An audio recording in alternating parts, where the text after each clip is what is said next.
எனதருமை மகனே, எனதருமை மகனே, நான் உன்னை மிகவும் நேசிக்கின்றேன்.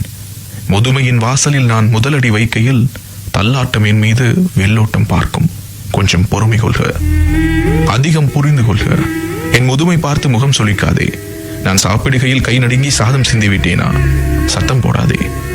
உனக்கு நான் நிலாச்சோறு ஊட்டிய நாட்களை நினைவு கூர்க. ஆடை மாற்றுகையில் அவதிப்படுகிறேனா? அசுத்தம் செய்து விட்டேனா? ஆத்திரப்படாதே.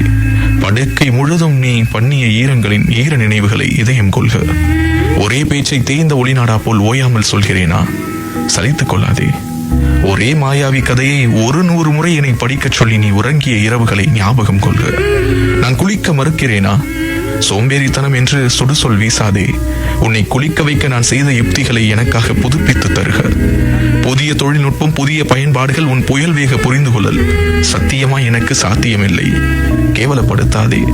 கற்றுத் தருக. கவனித்து பழக அவகாசம் தருக.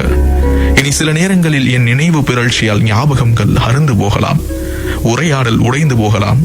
நிறைய வேலை இருக்கிறது என்று நேரம் பார்க்காதே. என் அருகிருந்து ஆற்றாமை தேற்றுக, ஆசுவாசப்படுத்துக.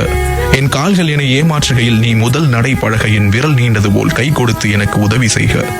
ஒரு நாள் சொல்வேன், நான் வாழ்ந்தது போதும் என்று. வருத்தப்படாதே. சில வயது வரை வாழ்க்கைக்கு அர்த்தமில்லை. சில வயதுக்கு மேல் வாழ்வதில் அர்த்தமில்லை. காலம் வரும்போது இதை நீயும் புரிந்து கொள்வாய். இனி நான் வேண்டுவதெல்லாம் நீ என்னை புரிந்து கொண்ட புன்னகை. ஆம், இனி நான் வேண்டுவதெல்லாம் நீ என்னை புரிந்து கொண்ட புன்னகை. மீண்டும் மீண்டும் சொல்கிறேன், எனதருமை மகனே, நான் உன்னை மிகவும் நேசிக்கின்றேன். என் வாழ்வு அமைதியோடும் உன் அரவணைப்போடும் முற்றுபெற முயற்சி ஏனும் செய்வாயா?